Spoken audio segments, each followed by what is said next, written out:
This is Ian with Build Brothers. Going to go ahead and do a roof inspection here at 10762 Juniper Park Lane in San Diego. Going to start here at the front of the home. Anytime we inspect a roof, we're going to start underneath the eaves. Eaves are made up of fascia, rafter tails, and starter board. The rafter tails are the structural supports that actually support the overhang. Starter board are what we see underneath there. And this home is ready for a paint job. A house that is maintained and painted every 5 or 10 years will protect a lot of this exposed wood, both from the sun, termites, and from water. And so it's about time to have it all painted. The termite damage is very minor. It looks like termite inspection found maybe a couple little spots. I see one board marked right there. But that's super minor. Something else to point out is we have really good intake ventilation. Those are those little holes in the sides that allows the cool air up into the attic and the insulated space. We need vents on the roof to allow that hot air out. House is built in 1997, making this roof 25 years old. Does not look like it does not have any solar on it. I would always encourage that once a roof is past that 25-year mark, that at least the solar sections are re-roofed before anybody puts solar on it.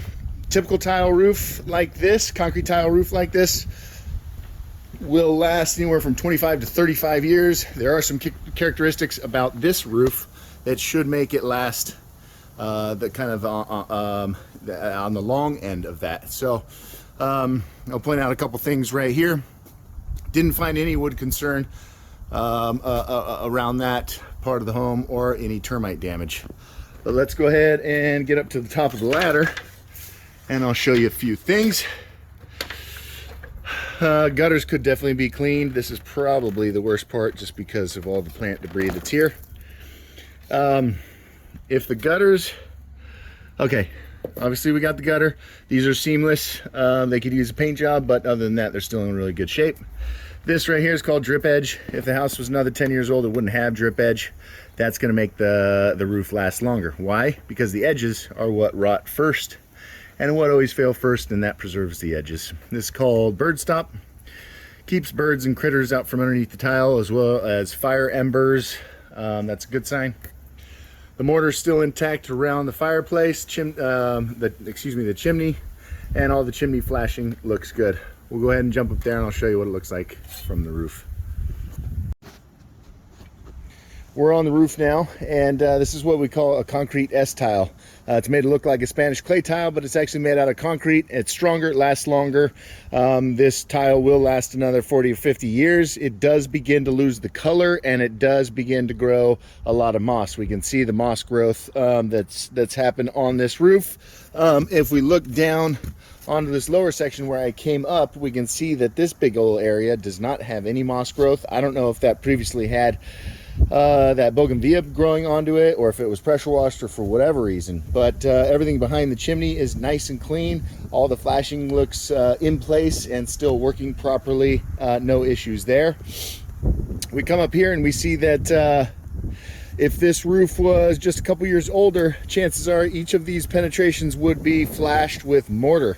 We see mortar on a couple different places on this roof, but because it's just a little bit newer than the mortar era, it's got double metal flashings, and so that's a great sign. Every 10 to 15, probably every 10 years, each of those penetrations should get some mastic on them, but for the most part, I don't see any that are allowing any kind of water in. These dormer vents have been discontinued. These are no longer in use. They would cause all kinds of problems, and basically the water gets in underneath the tile right there, but then you see this thing right here, that's called a tile pan. And so these tile pans are properly installed. I've checked all three of them, and they all appear to be working properly.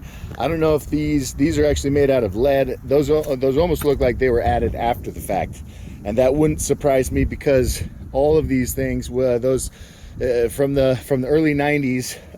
Those would always create issues.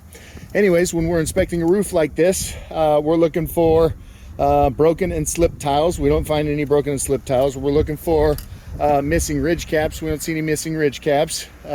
There's mortar underneath the ridge caps to stop wind-driven rain from going up in there. That's a good sign.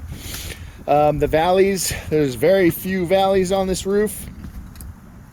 There's a valley there. That is the old method of tiling a valley. Nowadays we will leave more space between the tiles to allow debris to rinse out. But there's no big trees, nothing that's leaving debris on this part of the roof, and so very unlikely that it actually be causing any problems. The tar paper underneath this tile still should be in okay condition. What happens when a roof is not well maintained is that tiles break and move out of place, or slide down because they weren't nailed in place, or something happens that exposes the felt or the waterproofing underneath the tile to the sun, and then the sun damages it, and then somebody comes back and slides that tile in place. Well, the waterproofing hasn't been fixed, so no indications that there's been any poor quality repairs on this roof, and so definitely no major red flags on this roof.